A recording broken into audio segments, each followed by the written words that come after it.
मेरे बेटा की जगह कोई लड़की बिना नोट लिखे, कोई सुसाइड नोट लिखे, कोई वीडियो बिना लिखे हुए यदि ऐसा करती, आज मेरा पूरा परिवार जेल में होता।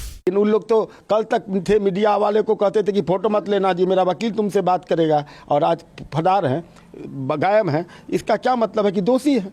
जनवरी के बाद से लगातार केस पर केस, हमारे पूरे परिवार पर केस डाल दी। बोलता था कि पापा बहुत करप्शन है, बहुत करप्शन है। मैं सच्चाई के रास्ता पर हूँ, मैं लड़ूंगा। तो वकील ये बयान दे रहा है कि हमारे जूनियर जो हैं अतुल जी के वकील थे, और हम लोग के पास उन्होंने कभी कहा नहीं कि 40,000 रुपया है तो इसकी अपील करते। जो बहू कभी आई नहीं, जिससे कभी मैंने बात नहीं किया, उसको मैं क्या बोल सकता हूँ। मेरा बेटा शहीद हो गया। जैसे भगत सिंह शहीद होकर के राष्ट्र को संदेश दे के आज़ादी दिलवाया है, ये पूरा जो मामला है तो 2021 से चालू हुआ है। उसकी माँ आई हुई थी बेंगलोर, वो पहले से भी कुछ पैसा अपना मकान खरीदने के नाम पर उससे ली थी, और उसके बाद फिर कोरोना हो गया था हमारी बहू को। उस समय में वो देखा कि मेरी माँ को डायबिटीज़ है, तो मैं अपनी सास को बुला लेता हूँ। ये समूचा वहीं से प्रकरण चालू हुआ है, और उसने फिर पैसे की डिमांड की थी। हमारा बेटा कहा कि नहीं, हमने बिना पापा से पूछे हुए आपको पैसा दे दिया है, जो कि मुझे रिटर्न चाहिए। तो वो कही कि ठीक है, मैं अभी यहाँ कोरोना बहुत ज़्यादा है, मैं अपने नाती को और बेटी को लेके जाती हूँ जौनपुर, उसके बाद आपसे बात करूँगी। वहाँ जाने के बाद उसने कहा कि तुमको पैसे चाहिए ना, ऑनलाइन अपनी बहू से मेरे बेटा के अकाउंट में पैसा उसने भेज दिया। उसके बाद उसने क्या रचा, मैं तो सोच भी नहीं सकता था इस सब बात को। मैं सोच रहा भाई कोरोना के समय में गई है, फिर आ जाएगी, कोई गुस्सा वाली बात तो है नहीं खास। लेकिन उसके बाद जनवरी से उसने केस डालना चालू किया। मेरा बेटा कहा कि पापा ये तो केस डाल दी है, अब तो आएगी नहीं है।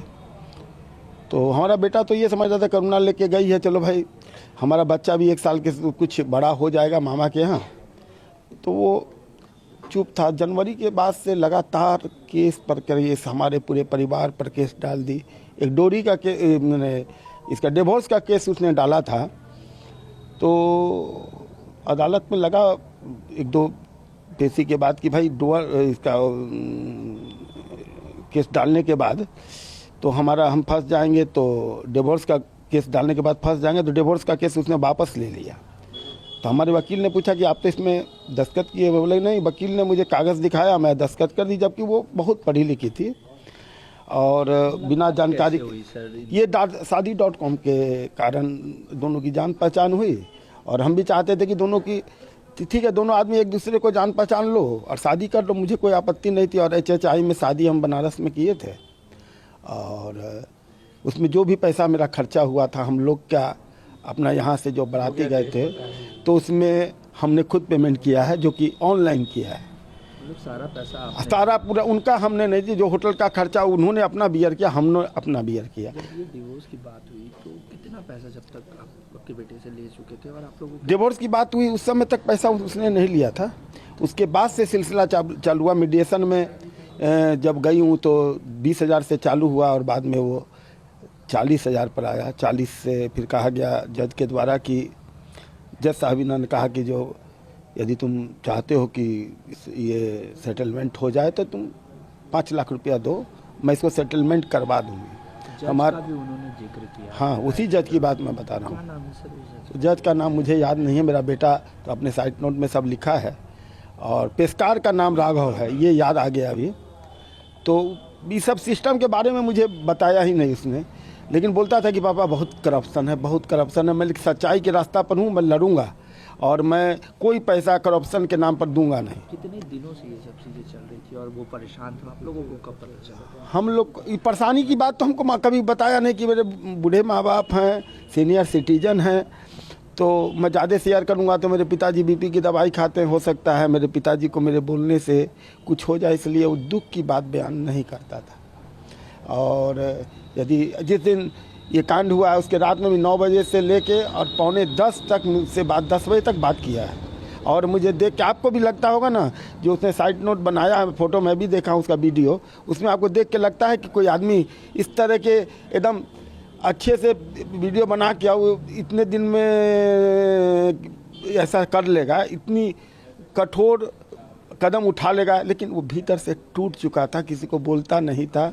उसने तो राष्ट्रपति से भी गुहार किया, अमेरिका के प्रधानमंत्री नरेंद्र मोदी जी से भी गुहार किया। मैं भी गुहार करता हूँ अपने नीतीश कुमार जी से भी, जो बिहार के रहने, हम भी बिहार के हैं।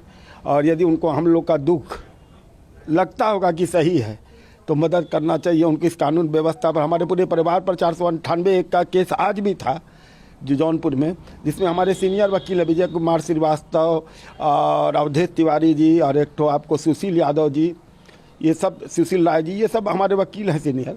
और वहाँ का एक वकील ये बयान दे रहा है कि हमारे जूनियर जो हैं अतुल जी के वकील थे और हम लोग के पास उन्होंने कभी कहा नहीं कि 40,000 रुपया है तो इसकी अपील करते। अपील के लिए तो गया था हाई कोर्ट, वहाँ का रूल ही अलग है। कोर्ट में भी न्याय नहीं न्याय नहीं मिला, उसने तो अपने बयान में कहा है ना।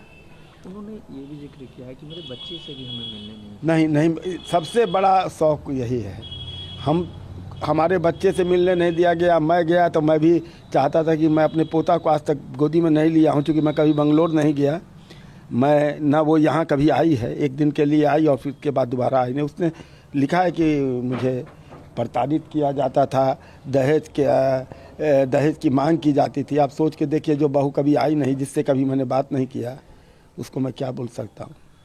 Justice is due. हाँ, अंतिम समय तक भी उन्होंने यही बात की। हाँ, तो जस्टिस तो है, बाकी वो तो शहीद हुआ है ना।